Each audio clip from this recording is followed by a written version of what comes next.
Students exercise 4.2 निम्नलिखित विकल्पों में से कौन सा विकल्प सत्य है y = 3x + 5 के लिए। ठीक है, तीन तरह के हल हैं। पहले सोल्यूशन करते हैं, फिर बताती हूँ हल क्या होगा।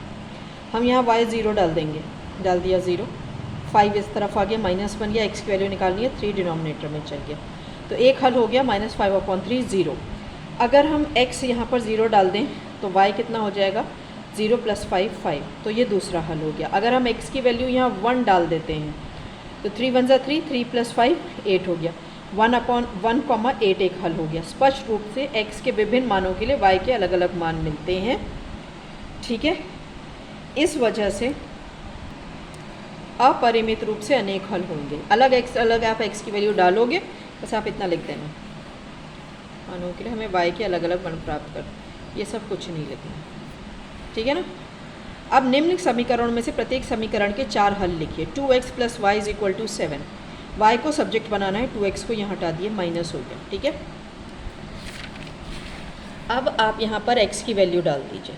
यहाँ मैंने ये कॉपी कर दिया, y = 7 - 2x। अगर x की वैल्यू यहाँ 0 डाल दें तो y कितना आ जाता है, 7। अगर यहाँ x की वैल्यू 1 डाल दूँ, मैं 1 डाली, 2 1 2, 7 - 2 5 हो गया। अगर x की वैल्यू यहाँ 2 डालूँ तो 2 2 4, 7 - 4 3।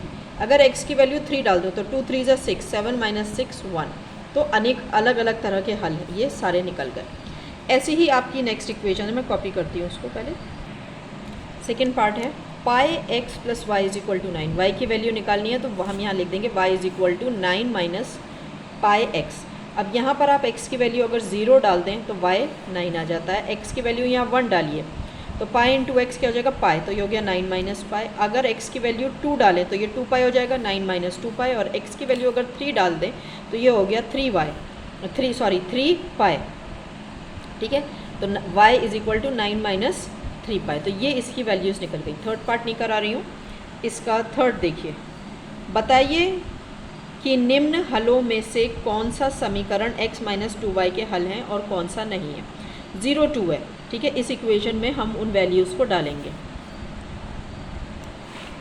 ये देखिए, x की वैल्यू 0 और y की वैल्यू 2, ये रखने पर x - 2y कितना है, 4 है। देखिए, x की वैल्यू यहाँ 0 और y की वैल्यू 2। ठीक है, हमने इस इक्वेशन में डाल दी। बायां पक्ष लिख लीजिए या LHS लिख लीजिए। x की वैल्यू यहाँ 0 डाली, y की 2 2 4 -4 हो गया। ये दाएं पक्ष के, ये लेफ्ट हैंड साइड है बायां पक्ष, और ये राइट हैंड साइड है, इसके बराबर नहीं है तो इसका हल नहीं है। नेक्स्ट में हमने नेक्स्ट वैल्यूज़ जो हमें चेक करनी है, ये नेक्स्ट है 2 0।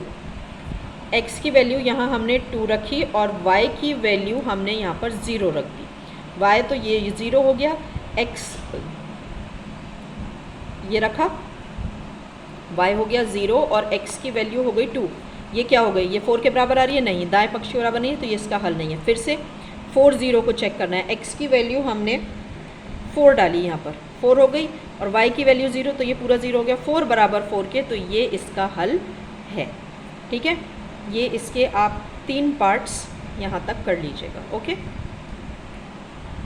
आगे के भी हैं ये पार्ट्स, इन दोनों को आप वैल्यूज़ डाल के, चलिए मैं कराई देती हूँ। x की वैल्यू हमने √2 डाली, यहाँ पर √2 डाली, और y की वैल्यू 4√2 डाली, -2 4√2, तो ये हो गया 4 2 8√2, तो 2√2, इसका मतलब है 1√2 -8√2 -7√2। ये दाएं पक्ष के बराबर है, नहीं, तो ये इसका हल नहीं है।